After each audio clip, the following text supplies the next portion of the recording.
Hello, and welcome to another daily TDM by TBN Gaming. I'm as usual tbn-outrage, and today I'm going to bring you some grid team deathmatch. Now this is slightly different to most all the daily TDMs so far, is the fact that it's not live. I decided this morning to play one warm-up match, and this is it. I didn't record it, the sound anyway. I just recorded the video. No, actually I recorded it off my PS3 because I wasn't even recording it live. I just thought I'd have a quick game. But I thought I'd use it for mass, RDS and silencer, I think, just to start off, and maybe odd dual mags maybe, just to start off. And it actually turned out to be quite a good game. 28 for 3. Quite enjoyed it.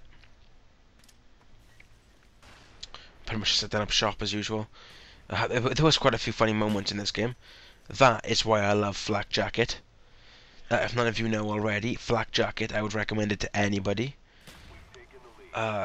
In order to get the Flak Jacket going, fail.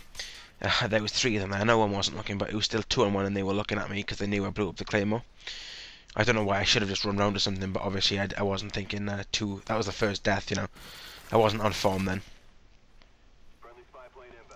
But yeah, what I recommend, if you like having lots of bullets, I always recommend this. I'll do a mags. I always recommend this. Second perk, Warlord. You can have the attachments you want, and you have dual mags.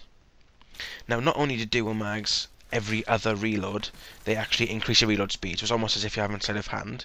They also double the amount of bullets you have. So it's sort of like taking Warlord over sleight of hand. It gives you sleight of hand half the time, but it also acts as scavenger because you have twice as much bullets. It's awesome. And because you got Warlord, then you're also allowed to have the perk you wanted to choose. So I've got the dual mags and RDS through Warlord, which leaves your first perk open, which is really good if you like to kill streak. Obviously use hardline, and if you want to stay alive a bit longer, Flak Jacket / Flak Jacket Pro. Now, if I can remember correctly, Flak Jacket Pro, oh, there's a grenade. Flak Jacket Pro is good against tactical masks. So sort of like hardline Pro if you're staying back a bit, and then tactical, and then sorry, what's it called now? Flak Jacket if you're trying to run in a lot. Because more often than not, you see in my gameplays, I can't wait till I get Flak Jacket Pro. I may even do a few videos show me trying to get it. Yeah, because I can't stand walking through that sort of like Nova gas. I don't know how to say it properly. Nova gas. It is quite treacherous, and it does slow you down, and it almost acts like I'm just putting up my Cobra here. It almost acts like a smoke screen. Now the toxic, I can't remember which one's which. The toxic gas has a slightly, well, it has like half the plume. That's an enemy claymore. Has half the plume. So which is why I lock in this room now. I always keep repeating the same things. I always get caught up in the middle of the game. Yeah, it has half the plume for smoke, or maybe even like 2/5. Which I don't know what I prefer. In a small urban enclosed environment, I'd probably go for the toxic gas, because not only does the toxic gas plume up, so in like a small corridor like the one to my right, that would completely cover the corridor with smoke, it would be toxic, it would hurt enemies, and it would slow them down. So in an urban environment with small corridors, or smallish corridors, I'd always go for the toxic.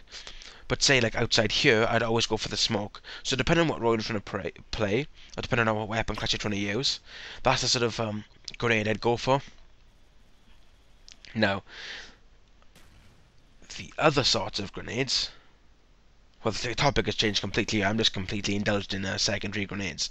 The other type of grenades, which I'd endorse all the grenades. I think that they all have their uses. The decoy grenades are quite good if you quite methodical and quite tactical with your approach to the game. If you're like a person that uses the decoys the best is a person who uses Ghost. It's a person who goes from the sides of the map, and is a person who plans and moves tactically slowly. That's the sort of person I'd recommend using decoy to. Anybody can use it, but those are the people who tend to use it to the best advantage. And I have been caught up by decoy. I'm not going to be ashamed. I do speed this up. You've been caught up by decoy, especially the first time it pops up on the radar, because then you may, like, it shoots like 2 bullets in one position, then it moves, then it shoots another 2 bullets. So to me, it's as if 2 people are next to each other shooting at me. So I go into like sort of like a dolphin dive action mode. That works as well. I quite using the concussions. and then there's only flash left. So I hardly ever use flash, mainly because this is the reason why I don't like flash. Is the worst one that I would use. I never use flash. I don't use flash because it is, and I do speed this up slightly here, sorry for the bad sound quality, but the reason why I don't use flash is because the people who have to get affected, like you throw a flash and it hits people. Now the flash is really, really effective if you hit them, but the thing is with flash, the enemy have to be looking at the flash. If they turn around and the flash goes off behind them, they don't get affected by it. Well, not that I don't. I'm pretty sure they don't get affected by it. Now this, in a combat situation, is really stupid to me, to be honest. I don't know why people use flash. Mainly because you throw a flash and concussions into the room when you know someone's in there and you're not obviously in there and you can't see in there. Because otherwise you'd see in there and shoot them. So you're throwing things into the room to give you an advantage. Now, to me, throwing a flash into the room and not knowing whether it's actually stunned or stopped them, I don't like it. With the concussion, I like to know that concussion, as long as you throw it near them, it concusses them. It doesn't do it for as long, and it just makes this screen wavy. It doesn't make it go really, really white. The flash makes it go really, really white for a long, like 8-10 seconds. Whereas the concussion sort of makes it go all wavy for 5, which I prefer.